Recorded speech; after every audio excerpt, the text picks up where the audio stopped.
Assalamualaikum warahmatullahi wabarakatuh. Saudaraku, jumpa lagi dengan Gus Lugen Sunarto pada Wayang 9. Saudaraku, untuk kali ini Gus Lugen akan menyampaikan kisah babat Gajah Hoya. Siapa sebenarnya yang merupakan orang pertama yang babat tanah di Gajah Hoya? Inilah silsilahnya, saudaraku. Ini saya ambil dari Serat Pustaka Raja Purwa karya Raden Ngabei Ronggowarsito. Perlu diketahui, saya ingatkan kembali bahwa Bathara Guru menurunkan Bathara Brahma dan Wisnu. Selebihnya masih ada lagi Bathara yang lain. Bathara Brahma sementara menurunkan Brahma Niyama, kemudian menurunkan Brahmana Weda, Jatikanda dan Jatiswara, lalu dengan Basumurti dia menurunkan Basusena atau Hastimurti yang nanti terkenal di Gajah Hoya. Sementara Bathara Wisnu menurunkan Sri Mahapunggung dan Basurata dari anak Sri Yuwarti. Raden Basurata ini menurunkan Basupati. Ketika menikah dengan Indrati, dia diberi anak namanya Basumurti. Ya, itu. Jadi Basumurti ini masih cucu dari Basurata, sedangkan Jatiswara ini cucu dari Sri Mahapunggung. Keduanya adalah buyut dari Bathara Wisnu dan Sri Yuwati, saudaraku. Jadi Sri Mahapunggung punya anak Brahmana Weda, turun Jatiswara dan Basusena. Wisnu dengan Sri Yuwati punya anak Basurata, Basupati, lalu Basumurti. Dia punya anak Basusena atau Hastimurti. Ini, saudaraku, nanti setelah kerajaan Hasti Murti atau Gajah Hoya ini berdiri, dia menikah dengan Basundari, punya anak Wasanta. Nah, Wasanta ini nanti yang akan meneruskan perjalanan dari kerajaan Hasti Murti.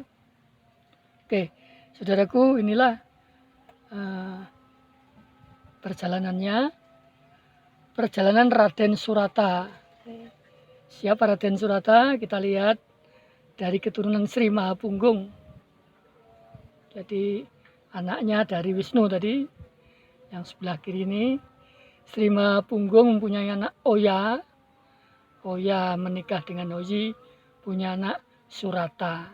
Nah, ini juga nantinya berpengaruh di Hastimurti. Putra Sri Mahapunggung diasuh oleh Begawan Rukmawati, bernama Oya, dinikahkan dengan Oyi, putra Rabu Ainama dari Malawa. Ini sudah tadi melahirkan Raden Surata. Jadi Raden Surata ini berdarah campuran. Ini Raden Surata tidak berhak memimpin kerajaan. Ya. Karena itu Raden Surata menghadap Basumurti Diwiroto dan meminta bantuan. Raden Basukesti dan Raden Basunanda memimpin pasukan Wirata membantu Raden Surata mendapatkan haknya kembali atas takhta kerajaan Malowo. Oke, akhirnya Prabu Basumurti menolong Raden Surata dengan berperang dengan habis-habisan. Maka Prabu Pratana menyerah dan kerajaan Malawa diberikan kembali kepada Raden Surata yang nantinya dia berjuluk Prabu Surata. Sementara Prabu Pratana ini Pak Leknya Surata ini, pamannya, dia akhirnya dihukum mati. Prabu Surata berterima kasih kepada Raden Basukesti dan Raden Basunanda, putra dari Basumurti tadi, dan mereka kembali ke Wirata. Oke. Singkat cerita, Raden Basukesti sering melamun memikirkan cincin permata Manekwara dari Batara Mahadewa.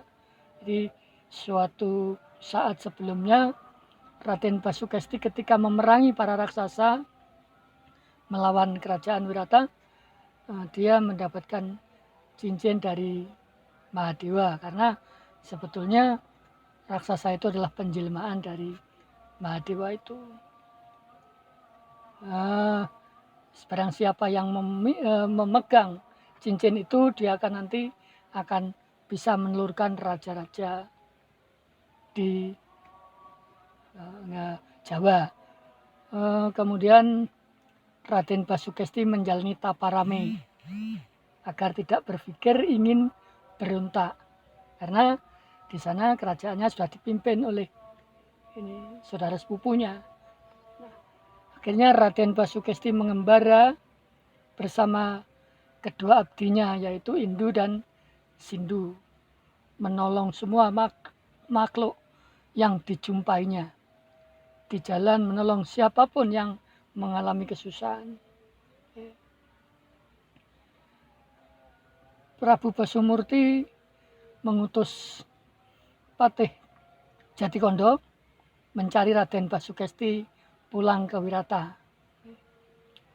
Akhirnya karena dalam penggembaraannya dia merasa belum berhasil untuk mendapatkan keinginannya, apakah dia nanti bisa menjadi raja atau tidak, tapi dia tidak ingin berperang melawan saudaranya. Maka Raden Basukesti pun senang pulang bersama Jatikanda, itu keponakannya.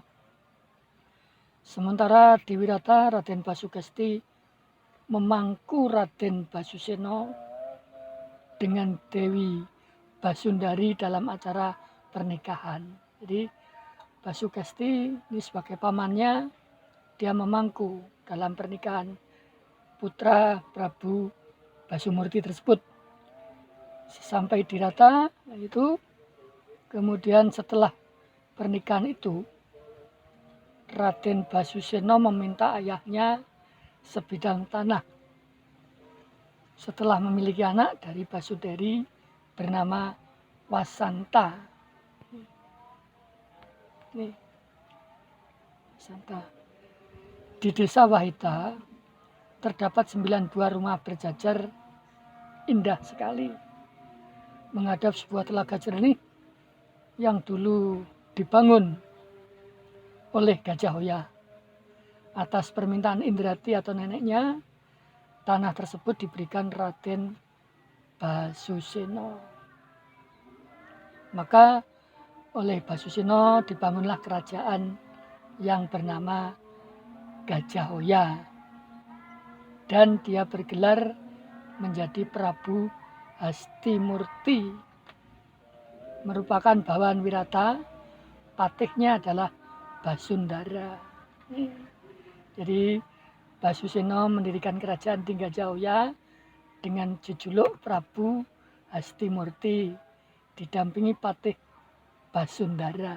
Nah, inilah saudaraku kisah perjalanan terciptanya kerajaan Gajah Hoya, atau nantinya disebut kerajaan Hastinapura. Ini yang ternyata adalah dibabat oleh Basuseno atau Prabu Hastimurti sebagai Prabu pertama kali di Gajah Hoya atau di Hastinapura. Patihnya bernama Basundara. Saya ulang bahwa Prabu Hastimurti atau Basuseno tadi adalah putra dari Raja Wirata. Ini ya, Basumurti. Oke, demikian saudaraku kisah Gajah Hoya. Mudah-mudahan bermanfaat. Kurang lebihnya mohon maaf. Wassalamualaikum warahmatullahi wabarakatuh.